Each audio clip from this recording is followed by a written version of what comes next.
bi ñu la nuyoo Abdou Salam Ndiaye ñu bàyyi la nga nuyoo suñu mbokk internet yi lay seetaan. waaw man maa ngi nuyu internet yi ñuy seetaan di nuyu mbokk yi ma fekk di leen nuyu yéen techniciens yi caméraman et preneur de son Abdou Salam Ndiaye laa tudd je suis dans le parti APD à l'appel de mon ami Thierno Lo je me présenterai davantage. D'accord tey bu ñu bëggoon xam kan mooy Abdou Salam Ndiaye loo ñu mën a wax. Abdou Salam Ndiaye il se targue d'être un produit de l'école normale William Ponty de Thiès et qui a fait son chemin dans l'enseignement. Abdou Salam Ndiaye est un homme de culture qui refuse le titre d'enseignant et qui revendique le titre d'éducateur.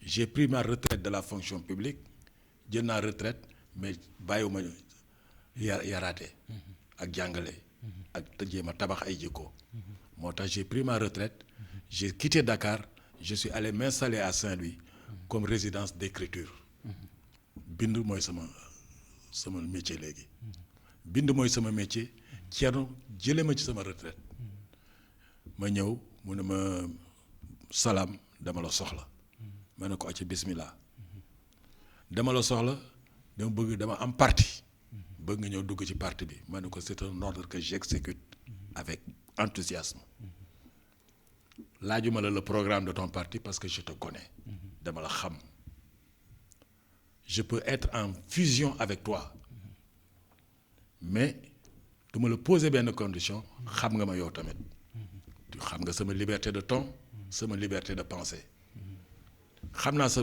liberté de pensée xam naa sa liberté de ton kon danañ daje foofu je veux contribuer au rayonnement de mon parti et j'ai promis à mon président chaque jour bu ma tëddee maa ngi xalaat kan laa lay mën a indil ku bees ëllëg qui va fructifier la pensée qui va fructifier notre rayonnement je ne cherche que des hommes de qualité adossés sur des valeurs te duñ ci jéng et je veux être cet homme de qualité-là.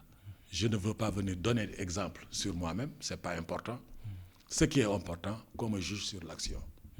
C'est ça. D'accord xaw nga làqati sama lanc ni ko wolof di waxee sànq sa biir wax da nga ne yow sa xam-xam mu ngi màcc jëm ci wàllum njàng ak njàngale ak it lu jëm ci wàllum caada alors tey naka nga duggee ci wàllum politique bi ndax bi la Thierno Lo woowee pour nga fekk si ko ginnaaw bi mu gisee itam sa wàllum xarañte jëm ci loo mën a jëriñi askan wi ci nga dugg ci politique wala jot nga koo def avant moom mu lay woo. man foog naa ne bi ma juddoo ba léegi maa ngi politique. ok maa ngi politique parce que même bu ma nekkul sur le terrain. di wut ay poste ay accompagnement xalaatuma loolu. sama objectif le mieux-être des populations le bonheur des populations à travers mes actions si je peux influer quelque part bismillah je ne demande absolument rien aucun poste électif sauf je dis bien sauf sama parti yaakaar ni mën naa ko jariñ quelque part fu ñu yaakaar ni mën naa fa jariñ quelque part nañ ma woo je suis preneur mais fu ñu ma woowul je reste un truc mais du tere may joxe samay conseil du tere may joxe samay vision du tere may joxe sama vision parti parce que en fait je l'ai dit dans un poste quand certains responsables du parti disent ma base moi je dis que je n'ai pas de base ku ma indi c'est la base de Thierno Lo man moom lay dooleel soxla ma doole ci biir parti bi donc voilà Thierno Lo a besoin de moi je suis à ses côtés. D'accord. Et je ne veux retirer aucun bénéfice de gloriole man dépassé naa affaire gloriole à mon âge dépassé naa affaire gloriole affaire comment dirais-je ngistal dépassé naa ko lenn daal mooy sama itte un Sénégal de paix calme et prospère su ma gisee ku da boobu démarche je suis avec toi voilà. D'accord alors Abdou Salam Ndiaye toog ba gis Thierno Lo mi nga xam ne moo jiite parti APD daal di xaatim ab kayit tabb la ngay ki jiite tey cadre yi nga xam ne ñoo nekk ci biir parti bi naka nga dundee loolu. sant yàlla dund naa ko avec humilité teguma ko ndam dama ko teg sas parce que loo ma sas te ma nangu ko bëgg naa toog ci place bi ba mat ko sëkk pour man Thierno Lo du ma ni dafa récompenser sama mérite dafa récompenser uniquement sama engagement à côté de lui.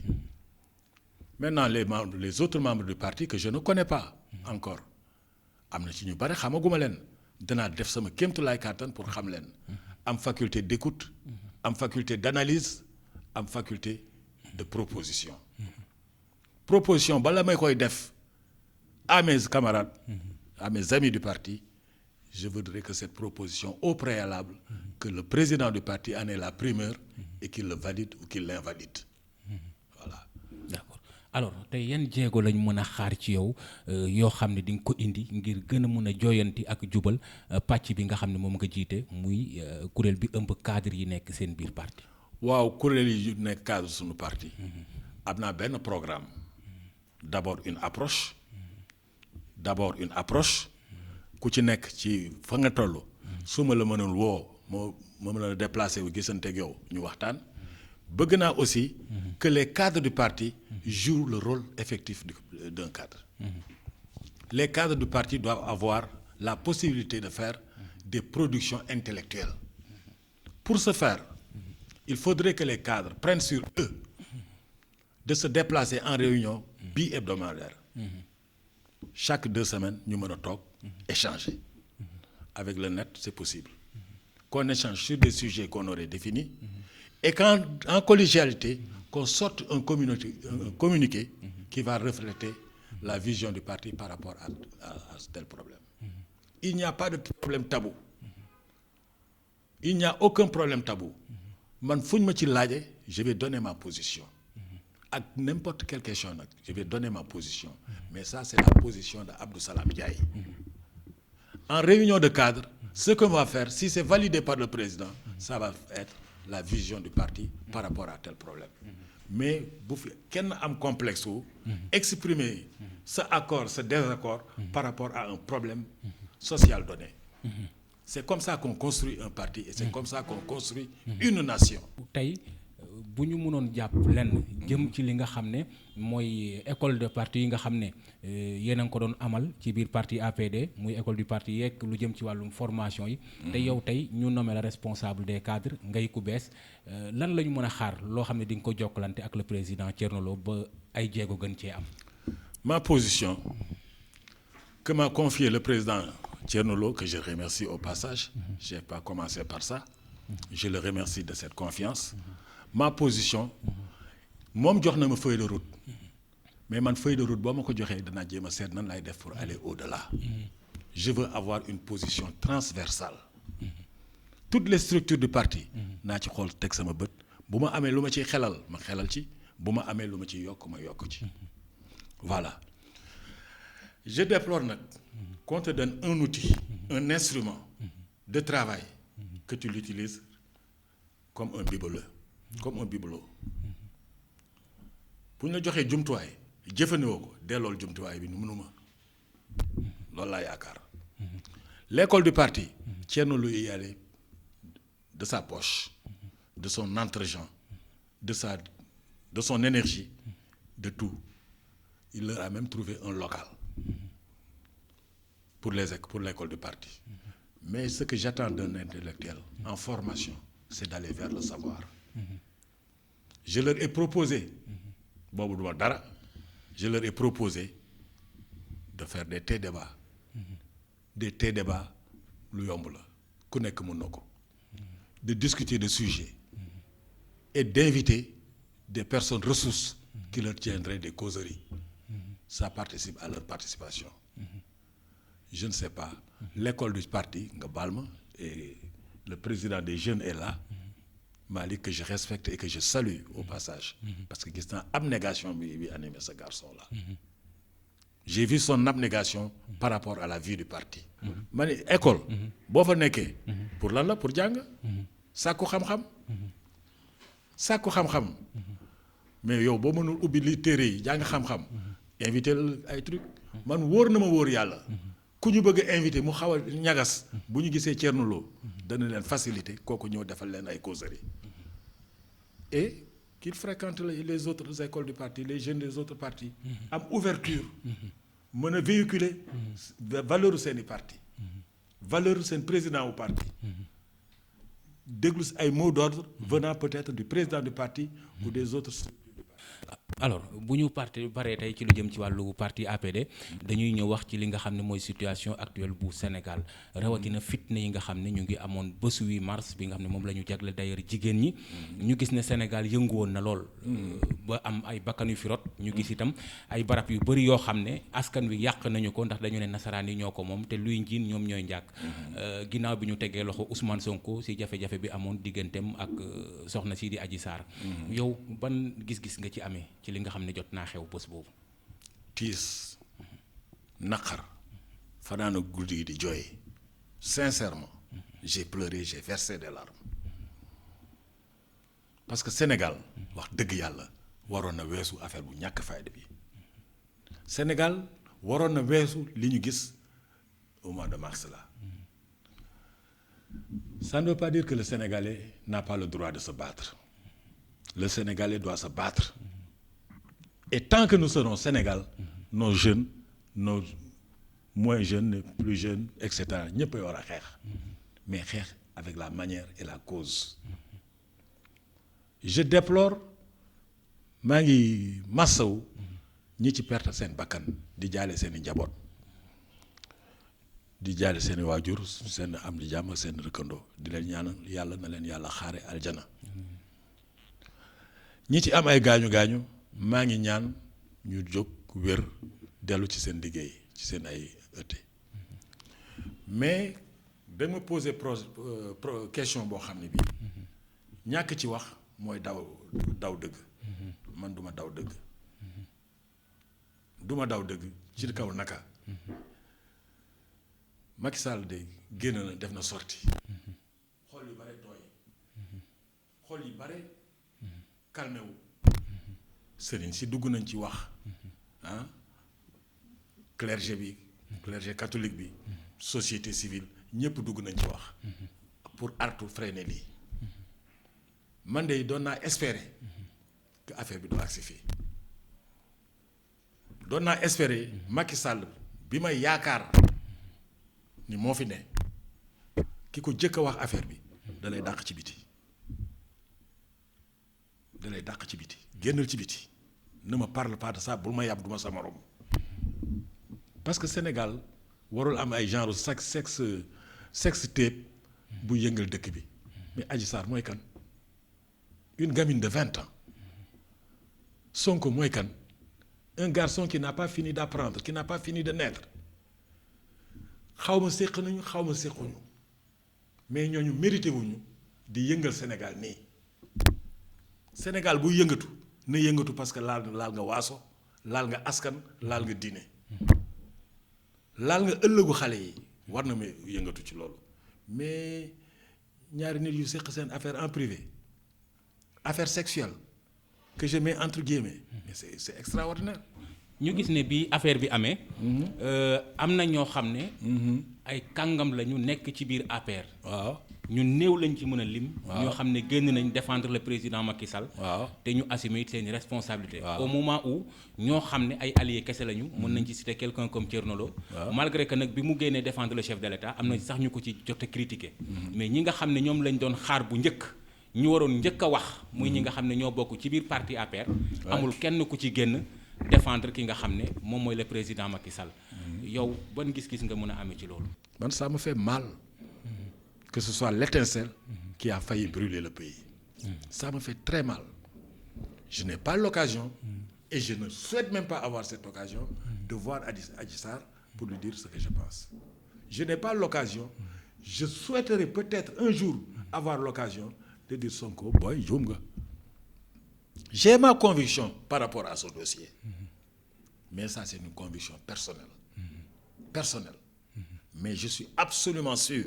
Ça n'engage pas mon parti. Ça engage Abdou Salam Ndiaye, pratiquant de la vie, connaissant les arcanes de la vie. Man, je suis absolument sûr qu'il n'y a pas eu viol. Je suis absolument sûr qu'il n'y a pas eu viol. Mais je ne peux pas jurer qu'il n'y a pas eu relation intime. Ça, je ne peux pas le jurer. Dëkk bi nag, il y a un terme très courant très usité yaay bañ. c'est important alors ñu ñëw un peu ci manifestation yi bi mu amee gis nañu ne ndaw ñi dañu daal di génn wone seen mer bi njiitu réew mi di def déclaration aussi xamle na ne xam na bu baax li nga xam ne mooy njàmbatu ndaw ñi yow lan ngay xaartee ci njiitu réew mi ngir mu fexe ba mun a wuyu jafe-jafe boobu nga xam ne moom moo waxal boppam ne xam na ko. waaw comme xam na jafe-jafe bi man de fi mu toll sama position personnelle ak la position de mon parti on ne va pas lui décliner une feuille de route on ne va pas lui décliner une feuille de route la mu wax na ko jëfe xam na jafe-jafe xam na seen naqar na ko jëfe place maintenant aux actions concrètes plutôt qu'aux beaux discours. Son discours a été bref. Il a été bref. Beaucoup de fait timing, ça faisait 15 minutes. 14 minutes et quelques, presque 15 minutes. Mais il a dit l'essentiel. Qu'on se retrousse les manches pour réaliser les vœux du président de la République.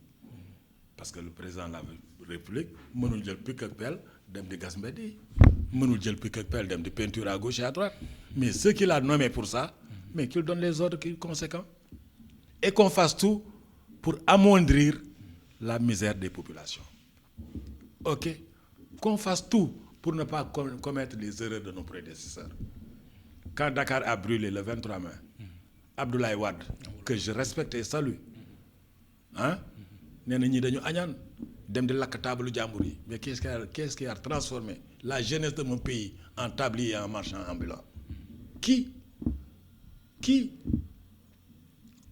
booy dox ci autoroute bi sa yaram day daw. Tu vois un garçon de 14 ans yore ay mouchoir ay non quand même c'est pas comme ça qu'on fait vivre un peuple voilà. kon da nga jàpp ne am na jéego yu des. Am na jéego yu des. Le Sénégal boo génnee actuellement Dakar. man barki démb laa jógee Saint-Louis ñëw Dakar. xàmmee ma fu ma jëm saa yu may ñëw damay réer. donc ce pays est en chantier mais en chantier. Mais est-ce que c'est ce qu'attendaient les populations? chantier yi am na solo waaye itam ndaw ñi ci lañ bokk. Mais c'est les bases du développement. Okay. Mais nag le développement ne se fait pas en un mandat, en 2 mandats. na def ndànk def ses priorités. Dakar est devenu, comment dirais-je, une plaie à l'heure actuelle. doo am foo jaar ñu ngi toj tali yi di defar tabax non defal ndànk donne aux gens à manger donne-leur du boulot donne-leur du travail et au fur et à mesure que tu satisfais les besoins tu rassènes le climat social ensuite nga sago sa yenn chantier yi bon c'est tout ce que. D'accord tey parti APD bi nga xam ne yow yaa jiite cadre lay fa nekk. ban jàppandal lañ mën a xaar boo xam ne mooy jóge ci yéen dem ci njiitu réew mi Macky Sall ngir mu mën a fexe ba relever défi. waaw man de li ñu mën a xaar ci man avec les cadres que j'accompagne li ñu mën a xaar ci man c'est des conseils mais li ñu mën a xaar ñun ci sunu président qu'il donne et il l'a toujours fait les conseils avisés au président de la République qui seul a délégation de signature pour nommer qui il veut au poste qu'il veut mais ñun dans la loyauté avec Thierno Lo nous allons continuer à appuyer le président de la République mais man je demande solennellement à tous ceux qui connaissent Thierno Lo qui l'adorent qui l'aiment qu'ils ne l'accompagnent pas s'ils n'ont pas la possibilité de lui dire la vérité. D'accord na dëgg bi jiitu ci lu mën a doon. waaw dëgg lépp lu ñuy lal te laluñu ko ci dëgg ça ne nous intéresse pas. D'accord voilà mbégte mu yaatu lañ amoon ngir seex ak yow waxtaan Abdou Salam Ndiaye njiital cadre yu APD sa kàddu bu mujj lan la. sama kàddu bu mujj daal ñaanal réew mi dal jàmm ak salaam ñaanal réew mi dal juboo tàppe xole jublu ci liggéey loolu laay ñaanal réew mi ñi feebar maa ngi leen di massawu ñi tëdd ci lalu hôpitaux yi maa ngi leen di ñaanal wér di ko ñaanal sama bopp di leen ko ñaanal yéen ñiy toog asalaam. jërëjëf merci beaucoup.